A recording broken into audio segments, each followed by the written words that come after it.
മാനന്തവാടിയിലെ ആളെക്കൊല്ലി കാട്ടാനയെ മയക്കുവെടി വയ്ക്കാൻ കർണാടക ദൗത്യ സംഘവും എത്തിയിട്ടുണ്ട്. ബേലൂർ മഗ്നയെ നേരത്തെ പിടികൂടിയ കർണാടക വനം വകുപ്പ് സംഘം ബേഗൂർ ഫോറസ്റ്റ് ഓഫീസിലെത്തി. മാനിവയൽ അമ്മക്കാവിലാണ് ബേലൂർ മഗ്ന ഇപ്പോഴുള്ളത്. കാട്ടാന വനത്തിലൂടെ നിർത്താതെ നീങ്ങുന്നത് ദൗത്യത്തിന് തിരിച്ചടിയാകുന്നു. അർജുൻ കല്യാടും മുബഷീർ പി അക്ബറും നൽകും വിവരങ്ങൾ. അർജുൻ, ഇപ്പോൾ നേരത്തെ ഈ ആനയെ പിടികൂടിയ ദൗത്യ സംഘത്തിന്റെ സഹായം കൂടി തേടിയിരിക്കുകയാണെന്നാണോ മനസ്സിലാക്കേണ്ടത്? ഇപ്പോൾ എവിടെയാണ് ആനയുള്ളത്? ഈ കർണാടക ദൗത്യ സംഘത്തിന്റെ വരവ് എത്രത്തോളം ഗുണം ചെയ്യും? തീർച്ചയായിട്ടും വിനീത, അതായത് ഈ ബേലൂർ മഗ്നയെ കഴിഞ്ഞ ഒരു തവണ തന്നെ ഇത്തരത്തിൽ കർണാടക വനം വകുപ്പ് മയക്കുവെടി വെച്ച് പിടികൂടിയതാണ്. അപ്പോൾ അത്തരത്തിലൊരു സഹായം കൂടി കേരള വനം വകുപ്പിന് ലഭിക്കുന്നത് ഈ ദൗത്യം വിജയത്തിലേക്ക് എത്തുന്നതിന് വേണ്ടി സഹായമാകും എന്നുള്ളൊരു വിലയിരുത്തലാണ് കർണാടക വനം വകുപ്പിൻ്റെ സഹായം കൂടി തേടിയത്. അതിൻ്റെ ഭാഗമായിട്ടുള്ള നടപടിക്രമങ്ങളും ഇപ്പോൾ കർണാടക വനം വകുപ്പിൻ്റെ ഭാഗത്തുനിന്നും ലഭ്യമായിട്ടുണ്ട്. എന്തായാലും ഈ ദൗത്യത്തിൽ ഏറ്റവും പ്രധാനമായും വെല്ലുവിളിയായി ഇപ്പോൾ നിൽക്കുന്നത് ആന ഇങ്ങനെ നിർത്താതെ സഞ്ചരിച്ചു കൊണ്ടിരിക്കുന്നതാണ് പ്രധാനപ്പെട്ട ഒരു വെല്ലുവിളിയായി മാറിയിരിക്കുന്നത്. കാരണം നേരത്തെ ഈ നമ്മൾ സൂചിപ്പിച്ചതുപോലെ തന്നെ ഈ കാളക്കൊല്ലി മേഖലയിലാണ് ഉണ്ടായിരുന്നെങ്കിൽ ഇപ്പോൾ കുറച്ചുകൂടി സഞ്ചരിച്ച് പനവല്ലി മേഖലയിലേക്ക് ആന നീങ്ങിയിരിക്കുന്നു. അതും ഈ മേഖലയിലെ ഭൂപ്രകൃതിയും പ്രധാനപ്പെട്ട ഒരു വെല്ലുവിളി തന്നെയാണ്. കാരണം മുള്ളുകൾ നിറഞ്ഞ അടിക്കാടുകൾ വലിയ രീതിയിൽ പ്രയാസം ഉണ്ടാക്കുന്നുണ്ട്. അതുപോലെ തന്നെ ആനയെ മയക്കുവെടി ുള്ള കുന്നുകളോ ചെരിവുകളോ ഉള്ള സ്ഥലത്തുനിന്ന് സാധാരണയായി മയക്കുവെടി വെക്കാറില്ല എന്നതും വളരെ ശ്രദ്ധേയമാണ്. അപ്പോൾ അത്തരത്തിലുള്ള ഒരു തുറസായ സ്ഥലത്തേക്ക് ആനയെ ലഭിക്കുക, അതൊരു വനത്തിനകത്തല്ലാതെ നാട്ടിൻ പുറത്തേക്ക് എത്തിക്കഴിഞ്ഞാൽ അവിടെ വെച്ച് മയക്കുവെടി വെക്കുക എന്നുള്ള നടപടികളിലേക്കൊക്കെയാണ് വനം വകുപ്പ് കടക്കുന്നത്. അപ്പോൾ അങ്ങനെയുള്ള കാര്യങ്ങളിലേക്കൊന്നും തന്നെ ഈ ആനയെ എല്ലാ കാര്യങ്ങളും ഒത്തുവരുന്ന ഒരു സാഹചര്യത്തേക്ക് ആന ഇതുവരെ ലഭിച്ചിട്ടില്ല എന്നുള്ളതാണ് ഏറ്റവും പ്രധാനമായിട്ടുള്ള കാര്യം. ഇന്നലെ രാത്രിയും ജനവാസ മേഖലയിലൂടെ ഉൾപ്പെടെ സഞ്ചരിച്ചുകൊണ്ടാണ് ആന ഈ പറയുന്ന മേഖലയിലേക്ക്, അമ്മക്കാവ് ഉൾപ്പെടെയുള്ള മേഖലയിലേക്ക് സഞ്ചരിച്ചു പോവുകയും ചെയ്തത്. എന്തെങ്കിൽ കൂടി ഏറ്റവും പ്രധാനപ്പെട്ട ഒരു കാര്യമായി പറയുന്നത് ഈ കർണാടക വനം വകുപ്പിൻ്റെയൊക്കെ സാന്നിധ്യം ഈ ദൗത്യം വിജയത്തിലേക്ക് എത്തും.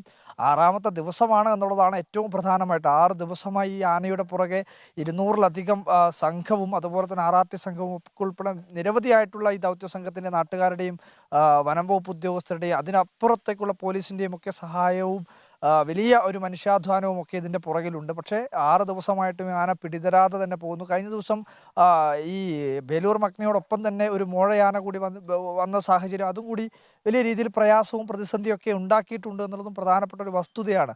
അപ്പോൾ അത്തരത്തിൽ ഈ ദൗത്യം നീണ്ടു പോവുകയാണ്. ഇന്നും ഒരുപക്ഷെ ഈ ദൗത്യം വിജയത്തിലേക്ക് എത്തുന്നതിന് വേണ്ടിയിട്ടുള്ള സാഹചര്യവും സാധ്യതയും വളരെ കുറവാണ്. അത് തന്നെയാണ് പ്രധാനവും. 6 ദിവസമായി തുടരുന്ന അധ്വാനമാണ്. മുബഷീർ പി അക്ബർ കൂടി ചേരുന്നു. മുബഷീർ, വലിയ വെല്ലുവിളികളാണ് ഈ ദൗത്യ സംഘം നേരിടുന്നത്. ആദ്യം ഈ ആന ഉള്ള സ്ഥലത്തെ അടിക്കാടുകൾ ഉൾപ്പെടെ വലിയ വെല്ലുവിളിയായിരുന്നു മയക്കുവെടി വെക്കുന്നതിന്. പിന്നീട് ഈ ആന അതിവേഗം സഞ്ചരിക്കുന്നത് വെല്ലുവിളിയായി. ഒപ്പം മോഴയാന വന്നു. ഇതിനിടെ പുലിയുടെ സാന്നിധ്യവും ദൗത്യ സംഘത്തിന് വലിയ വെല്ലുവിളിയായി. ഇനിയിപ്പോൾ കർണാടക സംഘം ഉള്ളിടത്താണ് മുബഷീർ ഉള്ളതെന്ന് മനസ്സിലാക്കുന്നു. എന്താണ് കർണാടക ദൗത്യ സംഘത്തിന്റെ ഒരു പദ്ധതി?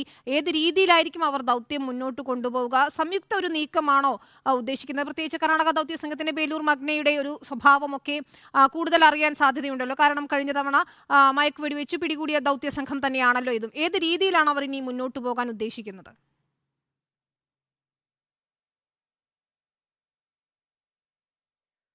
വിനീത, അല്പസമയം മുമ്പാണ് കർണാടകയിലെ ബന്ദിപ്പൂരിൽ നിന്നുള്ള 22 വനപാലകരടങ്ങുന്ന സംഘം ഇത്തരത്തിൽ വയനാട്ടിൽ എത്തിച്ചേർന്നത്.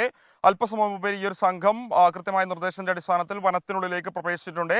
കേരളത്തെ സംബന്ധിച്ചിടത്തോളം മിഷൻ ബേലൂർ മഗ്ന ആ രീതിയിൽ അനിശ്ചിതത്വം തുടരുന്നതിനിടയിലാണ് ഇത്തരത്തിൽ കർണാടകയുടെ സഹായം ഔദ്യോഗികമായി തന്നെ കേരളം ഈ ഒരു വിഷയത്തിൽ തേടിയിരിക്കുന്നു എന്നുള്ളത്. അതിന്റെ അടിസ്ഥാനത്തിലാണ് കർണാടകയിൽ നിന്നുള്ള വനപാലകരടങ്ങുന്ന സംഘം ഇവിടെ എത്തിച്ചേർന്നിരിക്കുന്നത്. വെറ്റിനറി ഡോക്ടർമാർ, അതുപോലെ തന്നെ വനം വകുപ്പിലെ ഉന്നത ഉദ്യോഗസ്ഥർ എന്നിവരുടെ നേതൃത്വത്തിലുള്ള സംഘം ഇവിടെ ബേഗൂരിൽ എത്തിച്ചേർന്നിട്ടുണ്ട്.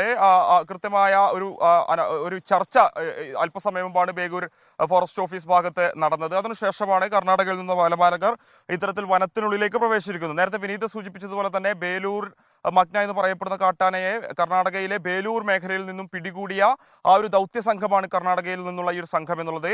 അതുകൊണ്ട് തന്നെ ഈ ഒരു സംഘത്തിന്റെ സഹായം തേടി ഈ ഒരു കാട്ടാനയെ, ആളെക്കൊല്ലി കാട്ടാനയെ വളരെ വേഗത്തിൽ പിടികൂടാനുള്ള നീക്കങ്ങൾ കേരളം നടത്തുന്നു എന്നതുള്ള ഒരു തെളിവ് കൂടിയായിട്ട് വേണം കർണാടകയുടെ ഒരു സഹായം തേടിയതിനെ നമുക്ക് കണക്കാക്കാൻ. എന്തായാലും ഇത്തരത്തിൽ ബേലൂർ മഗ്നയ്ക്കായി ആളെക്കൊല്ലി ആനയെ മയക്കുവെടി വെക്കാൻ കർണാടക സംഘത്തിന്റെ സഹായം തേടുമ്പോൾ സ്വാഭാവികമായിട്ടും വളരെ വേഗത്തിൽ ആനയെ പിടികൂടണം. മറുഭാഗത്ത് ആളുകളുടെ പ്രതിഷേധമൊക്കെ തന്നെ തന്നെ നിലനിൽക്കുന്നുണ്ട്. ഈ ഒരു ബേലൂർ മഗ്ന ആനയുടെ ആ ഒരു ശൈലിയും അതുപോലെ തന്നെ വനത്തിലൂടെ ഏത് ദിശയിൽ ഇത് സഞ്ചരിക്കുമെന്നും എങ്ങനെ പെരുമാറും എന്നതിനെ കുറിച്ച് കൃത്യമായ ധാരണയുള്ള വനം പാലകരും അതുപോലെ തന്നെ വാച്ചർമാർ ഉൾപ്പെടുന്ന കർണാടകയുടെ സംഘമാണ് ഇവിടെ എത്തിച്ചേർന്നത്.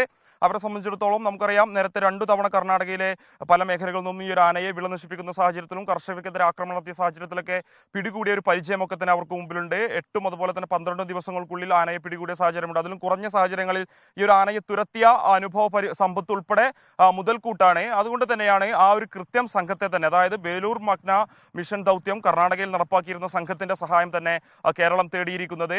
അല്പസമയം മുമ്പ് ബേലൂർ മേഖലയിൽ ഉണ്ടായിരുന്ന അമ്മക്കാവിൽ ആ പ്രദേശത്ത് തന്നെയാണോ ഇപ്പോഴും ആനയുള്ളത്? ഡ്രോൺ ഉൾപ്പെടെയുള്ള നിരീക്ഷണങ്ങൾ തുടരുകയല്ലേ വനം വകുപ്പ്?